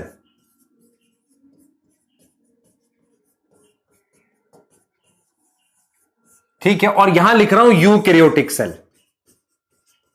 ध्यान से समझना जो चीजें मैं बोलने वाला हूं। मेरे पास ये प्रोकैरियोटिक सेल है जिसका ये डीएनए है। मेरे पास ये यूकैरियोटिक सेल है जो थोड़ा बड़े साइज का है। इसका साइज लगभग माइक्रोमीटर में होता है, इसका साइज मिलीमीटर में होता है। तो मैं अगर आपको लिखूं यूकैरियोटिक सेल में क्या क्या पॉइंट लिखूंगा? सबसे पहला point larger than prokaryotic cell. पहला पॉइंट समझ में आ रहा है भाई? ये होता है माइक्रोमीटर में और ये होता है मिलीमीटर में। फोकस करो पूरा, कोई फालतू बात नहीं करेगा इधर चैट में। फोकस करो। ये मैंने क्या बना दिया? न्यूक्लियस बना दिया। सुन ला ध्यान से। मेरे पास लार्जर देन प्रोकैरियोटिक सेल, पहला पॉइंट तो ये हो गया। ठीक है, नेक्स्ट पॉइंट सुनो ध्यान से। नेक्स्ट पॉइंट, इसका डीएनए नेकेड नहीं है। इसका डीएनए कैसा है? इसका डीएनए नेकेड था। नेकेड का क्या मतलब होता है? Without nuclear membrane. DNA is not naked. ठीक है, तो इसका मतलब क्या प्रेजेंट है? वेल डिफाइंड न्यूक्लियस है। क्या होगा? वेल डिफाइंड न्यूक्लियस होगा। समझो ध्यान से, वेल डिफाइंड न्यूक्लियस होगा। किसके अंदर होगा? यूकैरियोटिक सेल में। ये पॉइंट क्लियर है? जल्दी बताओ। हां सर ये क्लियर है। ठीक है, यहां पर डीएनए कैसा था? नेकेड था। ठीक है, यहां पर क्या है बेटा? न्यूक्लियर मेम्ब्रेन प्रेजेंट होगी। न्यूक्लियर मेम्ब्रेन प्रेजेंट होगी। हां सर ये समझ में आ गया। अब ये जो है छोटा सेल है, ये फास्ट डिवाइड करता है। मतलब मैं अगर आपको बताऊं, कुछ ऐसे एक उदाहरण से बताता हूं। देखो मैं आपसे कहता हूं कि ह्यूमन का सेल अगर 24 घंटे में एक बार डिवाइड करता है, ह्यूमन का सेल, हम यूकैरियोटिक सेल में आते हैं, तो ह्यूमन का सेल अगर 24 घंटे में डिवाइड करता है तो बैक्टीरिया का सेल 20 मिनट में डिवाइड करता है। तो ये फास्ट डिवाइड करते हैं। ये कैसे डिवाइड करते हैं? ये स्लो डिवाइड करते हैं, slow division, as compare to bacteria. As compare to bacteria. Bacteria के कंपैरिजन में ये थोड़ा स्लो डिवाइड करते हैं। कौन स्लो डिवाइड करते हैं? ये स्लो डिवाइड करते हैं। अगला पॉइंट, अगला ध्यान से सुनेंगे बेटा।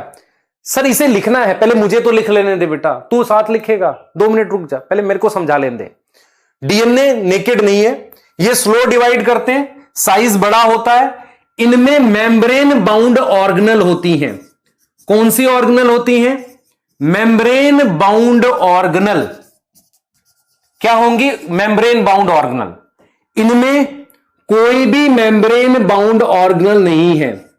नो मेम्ब्रेन बाउंड ऑर्गेनल, कोई भी ऐसी ऑर्गेनल नहीं है जिसके बाहर मेम्ब्रेन हो। जैसे कि लिपिड की प्लाज्मा मेम्ब्रेन है, वैसी कोई मेम्ब्रेन इनमें नहीं होती, इनमें मेम्ब्रेन बाउंड ऑर्गेनल होती है। जैसे कि नाम लिख देता हूं, endoplasmic reticulum, Golgi body, mitochondria, ये उस ऑर्गेनल्स के नाम हैं जो मेम्ब्रेन की बनी हुई हैं। ठीक है, ये बात समझ में आ गई। उसके अलावा सुनना ध्यान से, उसके अलावा ये जो मेरे पास है इनमें मेम्ब्रेन बाउंड ऑर्गेनल नहीं है, डीएनए नेकेड है, ये फास्ट डिवाइड करते हैं, इनका साइज छोटा होता है, ये ओनली यूनिसेलुलर होते हैं। ये ओनली क्या होते हैं? यूनिसेलुलर, या कॉलोनी में रह सकते हैं, कॉलोनियल हो सकते हैं। मैं सिर्फ यूनिसेलुलर लिख रहा हूं, अच्छा रहेगा, ओनली यूनिसेलुलर। और ये कैसे रह सकते हैं? Both unicellular and multi cellular, ये दोनों तरीके से रह सकते हैं। ठीक है, दोनों तरीके से रह सकते हैं। तो हमारे पास दोनों तरीका है, यूनी और मल्टी, है ना, यूनिसेलुलर है और मल्टी सेलुलर है। ठीक है, क्लियर है। और यहां पर मेरे पास सिर्फ यूनिसेलुलर है। क्लियर है कि नहीं? बताओ, यहां तक ठीक है? जल्दी बता दो। हां बेटा, तेरे से मैंने पूछी नो एक्स्ट्रा क्लास कौन है ये? हाँ अनु बेटा, 5,000 साल में सिलेबस करें हम? पहले देख, ध्यान से देख। हाँ बच्चे, ये यूनिसेलुलर भी होते हैं, मल्टी सेलुलर भी होते हैं। ठीक है, ये यूनिसेलुलर भी होते हैं, मल्टी सेलुलर भी होते हैं। और हमारे पास क्या क्या है इनमें? मेम्ब्रेन बाउंड ऑर्गेनल होगी, डीएनए जो होगा, मतलब इसमें डीएनए नेकेड नहीं होगा। क्या ये क्लियर है? बेटा मुझे एक चीज आपसे ये जानना है, मुझे बताओ, ध्यान सुनेंगे, एक चीज सोचना अपने आप से, मेरी बात को बहुत ध्यान से सोचना। हमें जाना है मान लो दिल्ली से पटना, मान लेते हैं उसकी दूरी 1500 किलोमीटर की है, ऐसा मान लेते हैं। ठीक है सर, मान लिया आपने, कहा मान लिया, 1200 मान लेते हैं, 1200 किलोमीटर की दूरी है। मैं कहूं कि मैं 20 किलोमीटर प्रति घंटे की रफ्तार से गाड़ी चलाऊं और मैं 3 घंटे में पहुंच भी जाऊं, मतलब मेरा कहने का मतलब यह है कि मैं धीरे धीरे गाड़ी भी चलाऊं और मैं टाइम से पहुंच भी जाऊं, जिसमें मैं कभी गति भी ना बढ़ाऊं, है ना, और मैं एक्स्ट्रा टाइम भी ना चलाऊं, मतलब मैं सिर्फ दिन में गाड़ी चलाऊं। तो ऐसा पॉसिबल है क्या? नहीं। आपको क्या करना पड़ेगा? या तो आप गति बढ़ाओ, मतलब मैं तेज पढ़ाऊं, या तो मैं दिन और रात दोनों टाइम गाड़ी, तो कहीं ना कहीं एक्स्ट्रा पढ़ाना ही पड़ेगा। ये लॉजिक है। क्लियर है? तो अगर आप 11th में आए हैं, आप थोड़ा सा अपने आप को तैयार भी करिए, जरूरत पड़ेगी, है ना, परेशान मत होइए। जहां जरूरत पड़ेगी, क्योंकि हम जानते हैं ना आपको कहां कहां जरूरत पड़ेगी, तो उसके लिए परेशान मत होइए। समझो इस चीज को ना, या तो मैं बहुत तेज चलाऊं, एक्सीडेंट के चांस बढ़ जाएंगे, नहीं, धीरे धीरे चलाएंगे तो फिर दिन और रात दोनों टाइम चलानी पड़ सकती है। समझ रहे हो मैं क्या कहना चाह रहा हूं? कोई चमत्कार थोड़ी ऐसे किया पहुंच गए, तुक्का हो गया ना वो तो। हाँ, उसमें फिर एक चीज हो सकती है, मान लो ऐसे किया पहुंच गए में क्या हुआ, हमने बीच का सारा छोड़ दिया, मतलब हम सीधे दिल्ली से उड़ते हुए गिरे पटना में, बीच का सारा सिलेबस छोड़ दिया, पहला चैप्टर दूसरा लास्ट चैप्टर। ठीक है? हाँ समझो इस चीज को ना, लॉजिक है ना बेटा, चीजों के लॉजिक होते हैं। आप अभी 11th में आए हो, छोटे बच्चे हो, आपने 9 10 जो है वो कोविड के टाइम पे पढ़ी है, जहां पर मैं मान के चलता हूं कि आपने शायद नहीं सा पढ़ा है। तो मेरा भी तो रिस्पॉन्सिबिलिटी आपको अच्छे से समझाऊं, मैं भी सेल पे ही घुमा रहा हूं आपको, है ना। आ जाओ आगे देखो, यहां तक आपको समझ में आना चाहिए कि मैंने जो डिफरेंस बताए हैं यूकैरियोटिक और प्रोकैरियोटिक सेल में।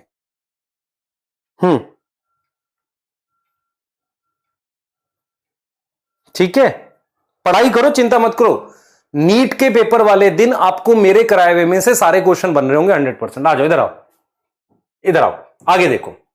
मैं आपको थोड़ा सा कंपैरिजन चाह रहा हूं कि प्रोकैरियोट में और यूकैरियोट में, यह भी बता दूं आपको, प्रोकैरियोटिक सेल और यूकैरियोटिक सेल में देखो क्या होता है, ध्यान से सुनना। प्रोकैरियोटिक सेल में एक किंगडम आती है, उसे मोनेरा कहते हैं। मोनेरा क्या है बेटा? एक किंगडम है। मेरी बात सुने, जितने भी जीव ऑर्गेनिज्म अर्थ पे हैं, मान लो जितने भी जिंदा ऑर्गेनिज्म अर्थ पे हैं, उन्हें हम 5 बड़े ग्रुप में डिवाइड करते हैं जिन्हें किंगडम कहा जाता है। आपने ये चैप्टर भी नहीं पढ़ा हुआ, मुझे पता है, क्लास 9th में डाइवर्सिटी भी छोटा था। मैं ये कह रहा हूं बेटा, जितने भी ऑर्गेनिज्म अर्थ पर है, पृथ्वी पर हैं, उन्हें 5 बड़े ग्रुप में डिवाइड किया जाता है जिन्हें किंगडम कहते हैं। सबसे पहली किंगडम में मोनेरा लिख रहा हूं। मोनेरा एक किंगडम है, ठीक है। तो मैं आपको ऐसे लिख रहा हूं, देखो बेटा मेरी बात सुनो, मैं आपको लिख रहा हूं कि मोनेरा एक किंगडम है। मोनेरा क्या है? एक किंगडम है। इस किंगडम में क्या आएगा? बैक्टीरिया आ जाता है। क्या आता है? बैक्टीरिया आता है। बैक्टीरिया 2 तरीके के हैं। एक पुराने बैक्टीरिया, पुराने मतलब जो सबसे पहले आए थे। हां, मैं आपसे एक सवाल जानना चाहूंगा, सबसे पहले आए थे उन्हें आर्की बैक्टीरिया कहते हैं, और जो बाद में आए उन्हें यू बैक्टीरिया कहते हैं। दोनों बैक्टीरिया हैं। इनके अंदर आता है साइनोबैक्टीरिया, माइकोप्लाज्मा, ये सब ग्रुप। तो जो माइकोप्लाज्मा है, साइनोबैक्टीरिया, वो सब इसमें आता है।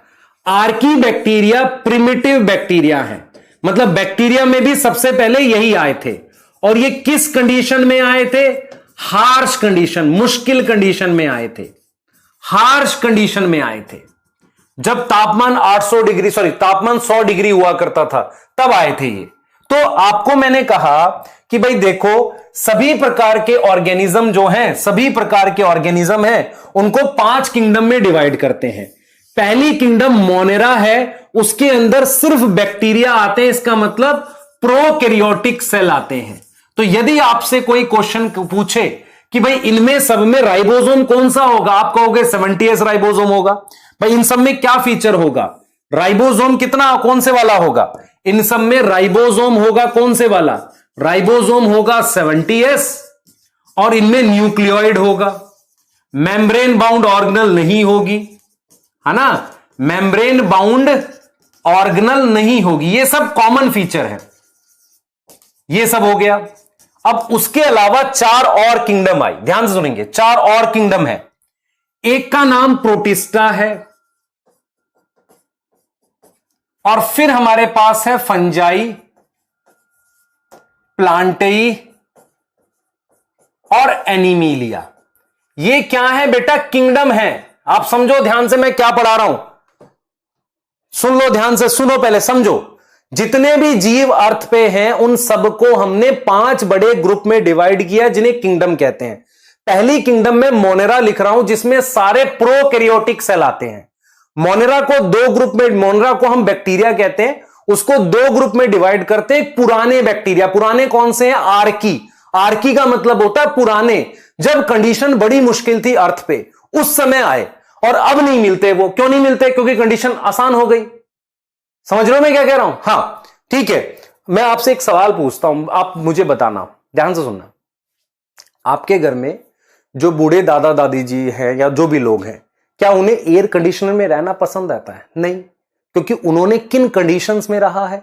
उन्होंने पुरानी कंडीशन, जब गर्मी खूब पड़ती थी, मेहनत करते थे, वैसी कंडीशन। तो उन्हें एसी वाली कंडीशन खराब लगती है, ठीक है। ऐसे ही जब अर्थ पे तापमान ज्यादा था, पीएच ज्यादा थी, मतलब एसिड ज्यादा था, उस वक्त ये बैक्टीरिया आए।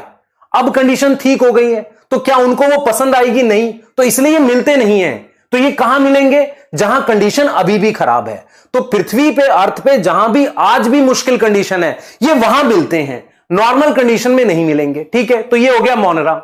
उसके अलावा ये जो प्रोटिस्टा किंगडम है, सुन लो ध्यान से बेटा, प्रोटिस्टा किंगडम है, इनमें यूकैरियोट्स होते हैं, लेकिन इनके अंदर सभी ऑर्गेनिज्म यूकैरियोटिक हैं बेटा। ये इनके अंदर सभी हमारे पास सिंगल सेल के यूकैरियोट होते हैं, मतलब ये मल्टी सेलुलर नहीं होते। तो ये यूनिसेलुलर होते हैं, ये यूकैरियोटिक है। ये कैसे हैं? यूकैरियोटिक। मतलब क्या हुआ? प्रोटिस्टा एक ऐसी किंगडम है जिसमें सभी, जैसे अमीबा आ जाएगा इसमें। तो अमीबा क्या है? अमीबा क्या है बेटा? अमीबा एक यूकैरियोटिक ऑर्गेनिज्म है, और कैसा है, यूनिसेलुलर है। तो फर्स्ट किंगडम ये हो गई, सेकंड प्रोटिस्टा हो गई।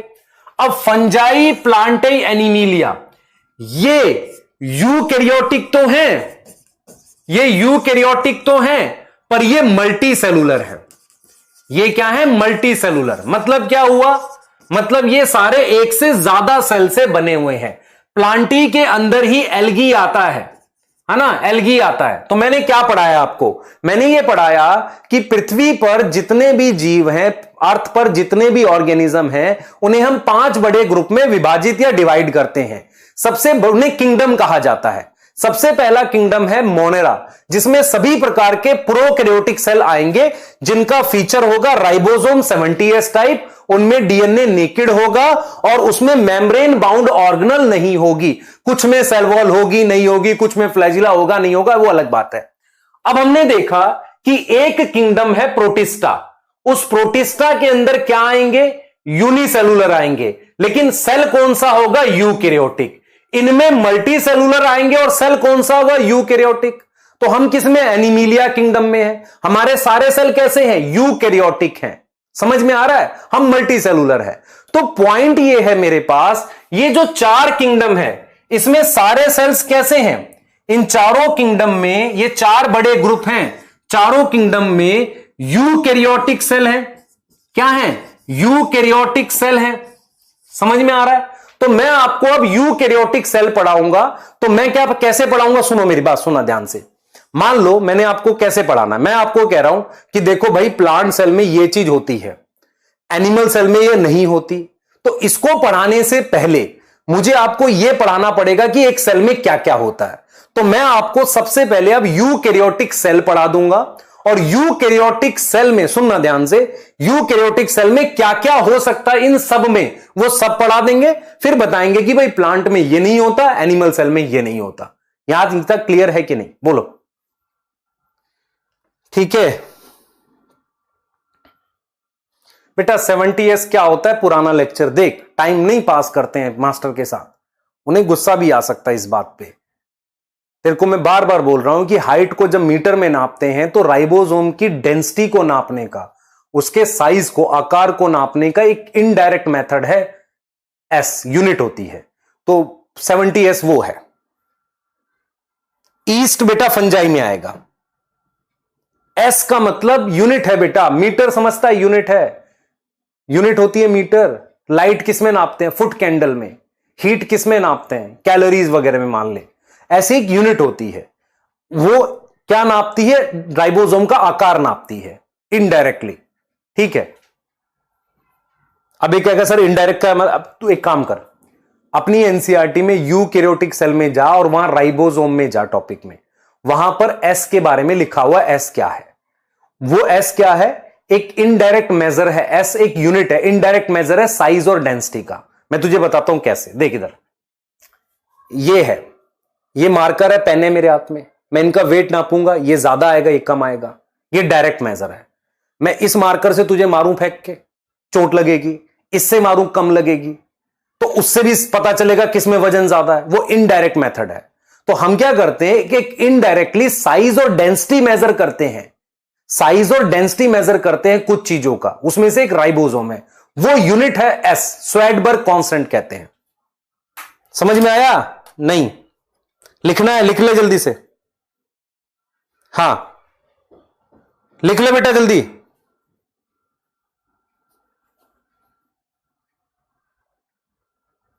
ये लिखना है भाई। क्लोमाइडोमोनास इसमें आएगा, प्रोटिस्टा में आ जाएगा, ठीक है, ईस्ट इसमें आएगा, सैक्रोमाइसिस इसमें। नोट कर लो जल्दी से, आगे चल रहे हैं।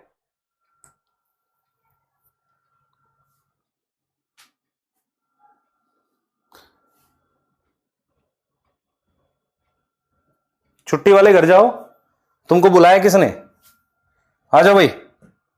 अब जरा हम यूकैरियोटिक सेल के बारे में पढ़ना स्टार्ट करेंगे। तो यूकैरियोटिक सेल, सेल हमारे पास है, ओहो सुन लो ध्यान से,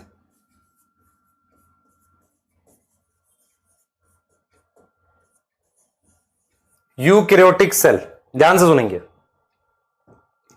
कुछ बेसिक फीचर, 80S का राइबोसोम होगा, DNA is not naked, DNA naked नहीं है। ठीक है, अब जो मैं कर रहा हूं वो ध्यान से सुनना। यूकैरियोटिक सेल में 80S का राइबोसोम है और डीएनए नेकेड नहीं है। ठीक है, अब सुनो ध्यान से।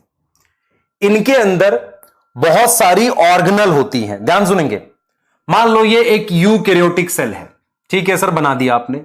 ये प्लांट का हो सकता है, एनिमल का हो सकता है, बैक्टीरिया का हो सकता है, किसी का भी हो सकता है। ठीक है, इसमें ये सेल वॉल है। सेल वॉल किसमें एब्सेंट होती है? Absent in animal cell, absent in animal cell, ये ध्यान रखेंगे हम। उसके बाद ये सेल मेम्ब्रेन होती है, जिसे हम प्लाज्मा मेम्ब्रेन कह रहे हैं, सही है। उसके बाद आपके पास एक डबल मेम्ब्रेन का, डबल समझ में आ रहा है? देख लो, डबल बना रहा हूं। डबल मेम्ब्रेन का एक स्ट्रक्चर होता है, उसे न्यूक्लियस कहते हैं, और उसके अंदर डीएनए प्रेजेंट होता है। ये तो इस स्ट्रक्चर को हम क्या बोलते हैं? न्यूक्लियस, जिसमें क्या है? न्यूक्लियर मेम्ब्रेन प्रेजेंट है। क्या प्रेजेंट है? Nuclear membrane. अब मेरे पास, ध्यान सुनेंगे, मेरे पास ये साइटोप्लाज्म है। इस साइटोप्लाज्म में 3 तरह की ऑर्गेनल्स के बारे में हम पढ़ेंगे। 3 टाइप की ऑर्गेनल्स होंगी, सुनना ध्यान से। 3 टाइप की ऑर्गेनल्स के बारे में पढ़ोगे। एक जो डबल मेम्ब्रेन की है। किसकी है? Double membrane. डबल मेम्ब्रेन का मतलब जिसमें 2 मेम्ब्रेन है। एक दूसरी जो विदाउट मेम्ब्रेन है, सॉरी, दूसरी जिसमें सिंगल मेम्ब्रेन है, और एक हो सकती है विदाउट मेम्ब्रेन। 3 तरह की ऑर्गेनल्स के बारे में हम बात करेंगे। मैं आपको यूकैरियोटिक सेल कैसे पढ़ाऊंगा, सुनो ध्यान से। सबसे पहले मैं आपको पढ़ाऊंगा प्लाज्मा मेम्ब्रेन के बारे में, इसके बारे में सबसे पहले पढ़ाऊंगा। फिर मैं पढ़ाऊंगा सेल वॉल के बारे में। फिर मैं यहां से मेम्ब्रेन के इन ऑर्गेनल्स के बारे में पढ़ाना स्टार्ट करूंगा। जैसे ऐसी ऑर्गेनल जिसमें डबल मेम्ब्रेन होती है, जैसे ये प्लाज्मा मेम्ब्रेन है ना, ऐसी लिपिड की डबल लेयर होती है। डबल लेयर समझो, डबल लेयर है ना, ऐसे 2 लेयर है। लिपिड बाइलेयर नहीं कह रहा, लिपिड बाइलेयर को सिंगल लेयर मानते हैं। इधर देखो भाई, कुछ को कंफ्यूजन हो रही होगी, सर बाइलेयर की बात कर रहे हो, नहीं, इधर देख बेटा, याद कर, ये लिपिड था, याद है? फॉस्फोलिपिड ये रहा, ठीक है, ये रहा। ये जो लिपिड बनाया ना मैंने, ये बाइलेयर है। ऐसी डबल लेयर होंगी, मतलब ये देख ऐसे बेटा, ये जो है ये इसका स्ट्रक्चर है, ऐसी 2 लेयर होंगी, डबल लेयर। तो डबल लेयर वाली कौन सी मेम्ब्रेन ऑर्गेनल होती है? पहला माइटोकॉन्ड्रिया, दूसरा प्लास्टिड्स, और तीसरा न्यूक्लियस। ये 3 ऑर्गेनल्स वो है, न्यूक्लियस को हम ऑर्गेनल मान सकते हैं। ये 3 ऑर्गेनल हैं, माइटोकॉन्ड्रिया, प्लास्टिड, न्यूक्लियस, जिसमें डबल मेम्ब्रेन होती है। सिंगल मेम्ब्रेन वाली कौन कौन सी है? ईआर, गोल्जी बॉडी, ठीक है, लाइसोसोम, वैक्यूल, पेरोक्सीसोम। सर ये नाम भी नहीं सुने, कोई बात नहीं। उसके अलावा माइक्रोबॉडीज, ये क्या है बेटा? इनमें सिंगल मेम्ब्रेन होती है। विदाउट मेम्ब्रेन का राइबोसोम, सेंट्रियोल, फिर क्या पढ़ेंगे हम? लिख सकते हैं न्यूक्लियोलस, ये विदाउट मेम्ब्रेन है। तो अगर मैं आपको यूकैरियोटिक सेल पढ़ाऊं तो सबसे पहले मैं पढ़ाऊंगा सेल मेम्ब्रेन क्या है, फिर मैं पढ़ाऊंगा सेल वॉल क्या है, ठीक है। उसके बाद मैं आ जाऊंगा ऑर्गेनल्स को पढ़ाऊंगा, और लास्ट में जाके आपको यह बताएंगे कि प्लांट सेल में कौन सी नहीं होती, एनिमल सेल में कौन सी नहीं होती, उनकी डिटेल पढ़ाएंगे। तो कौन सी ऐसी ऑर्गेनल है जिसमें डबल मेम्ब्रेन होती है? Mitochondria, chloroplast, nucleus. Single membrane वाला ER, Golgi body, lysosome, vacuole, peroxisome, microbodies. Without membrane ribosome, centriole. कुछ बच्चे को ये न्यूक्लियस दिख रहा होगा, ये न्यूक्लियोलस है, न्यूक्लियस के अंदर होता है ये, इसका क्या नाम है? न्यूक्लियोलस। क्लियर है?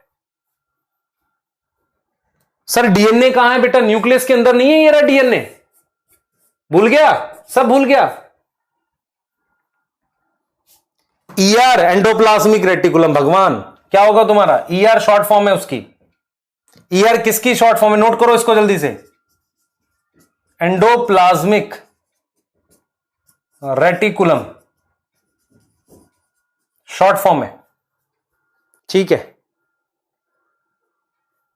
हां सही है। इसका मतलब कल हम एक्स्ट्रा क्लास में प्लाज्मा मेम्ब्रेन से स्टार्ट करेंगे, कल ही इसको पढ़ेंगे, मैं आगे नहीं पढ़ा रहा हूं अभी आज, ठीक है? कल इसको पढ़ेंगे यहां से आगे, पर मैं कुछ चीजें आपको बताने जा रहा हूं जो यूकैरियोट के बारे में। ध्यान से सुन लो, ये आपको स्टार्टिंग से ही पता होना चाहिए। ध्यान से सुन लो क्या है, ध्यान से सुन लो। देखो, प्लांट सेल में थोड़ा सा बता देते हैं। प्लांट सेल में क्या होगा? प्लास्टिड्स प्रेजेंट होते हैं और लार्ज वैक्यूल होता है, और सेल वॉल सेलुलोज की है। एनिमल सेल में प्लास्टिड्स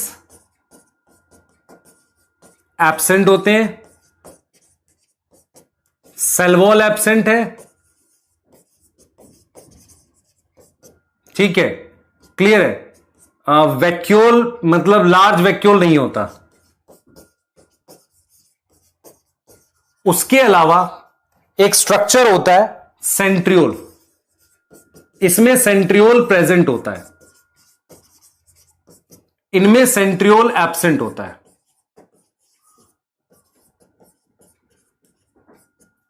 ठीक है? प्लांट सेल में सेंट्रियोल एब्सेंट होता है, ठीक है? अब जरा एक लास्ट चीज देखो जो आपके काम की है, ध्यान से सुनना। अब मैं कंपैरिजन जरा डीएनए की बात कर लेता हूं। देखो यहां पर देख लो, नोट कर लो इसको, एक लास्ट चीज बता के फिर इसको रोक रहे हैं यहीं पे, ठीक है? आज आपको मैं डोपा नहीं दूंगा क्योंकि थोड़ा सा कल करा के इकट्ठा डोपा देंगे इसका। आज डोपा नहीं देंगे, डोपा के लिए रेस्ट है आपका, ठीक है? कल एक्स्ट्रा करा के प्रॉपर उसका डोपा सारा दे देंगे आपको, ठीक है? क्या दे दे? डोपा दे सकते हैं, चलो कोई बात नहीं, दे देंगे। इधर आ जाओ, इधर ध्यान दो जो बता रहा हूं। ये बैक्टीरिया का सेल है, ये यूकैरियोटिक सेल है। पहली बात तो ये बड़ा होता है, ये इसका न्यूक्लियस है। न्यूक्लियस में कैसी मेम्ब्रेन होती है? डबल, ऐसे डबल मेम्ब्रेन होती है न्यूक्लियस में, ऐसे, ठीक है? मेरी बात बहुत ध्यान से सुनना। इसमें याद करो इसका डीएनए कैसा था? डबल स्ट्रैंडेड था, याद है? डबल स्ट्रैंडेड था। और कैसा था? सर्कुलर था, नेकेड था। इसका डीएनए जो है वो लीनियर होता है, ऐसे। कैसा होता है? लीनियर। डबल स्ट्रैंडेड तो है, लेकिन कैसा होता है? लीनियर होता है। लीनियर का क्या मतलब होता है? इसे सर्कल कहते हैं, इसे लीनियर कहते हैं, मतलब एंड नहीं जुड़ते इसके। इस डीएनए का ये एंड इससे नहीं जुड़ा होता, लीनियर होता है। दूसरी चीज, नेकेड नहीं है, नॉट नेकेड। एक तीसरी बहुत इंपॉर्टेंट पॉइंट यह है कि यह डीएनए एक खास तरह की प्रोटीन पर लपेटा हुआ होता है, जिसे हम हिस्टोन्स कहते हैं। तो एक खास तरह की प्रोटीन्स होती है जिस पे डीएनए रैप रहता है। डीएनए जिस पर रैप है, उन प्रोटीन्स को हम क्या बोलते हैं? हिस्टोन्स। इन्हें क्या बोलते हैं? हिस्टोन्स बोलते हैं, ठीक है? तो यहां पर क्या प्रेजेंट होंगी? हिस्टोन्स प्रेजेंट होती हैं। What are histones?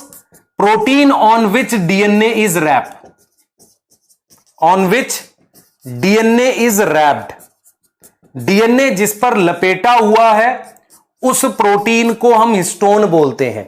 इनमें ऐसी कोई प्रोटीन नहीं होती, हिस्टोन्स एब्सेंट होते हैं। पतंग उड़ाई है आपने? हां सर, कभी कभी उड़ाई है। जब पतंग का जो धागा होता है उसको उतारने के बाद उसको क्या करते हैं सर? एक लकड़ी के स्ट्रक्चर पे लपेटते हैं। क्यों? ताकि दोबारा यूज कर सके। तो सेल के अंदर डीएनए को रखने के लिए किसी प्रोटीन पर लपेटा जाता है। इसमें भी प्रोटीन होती है पर हिस्टोन नहीं होती, दूसरी होती है। इनमें खास तरह की प्रोटीन होती है जिन पर डीएनए को लपेटा जाता है। तो अगर आपको क्वेश्चन आए कि हिस्टोन्स किस में होंगी, वो यूकैरियोटिक सेल में होती हैं।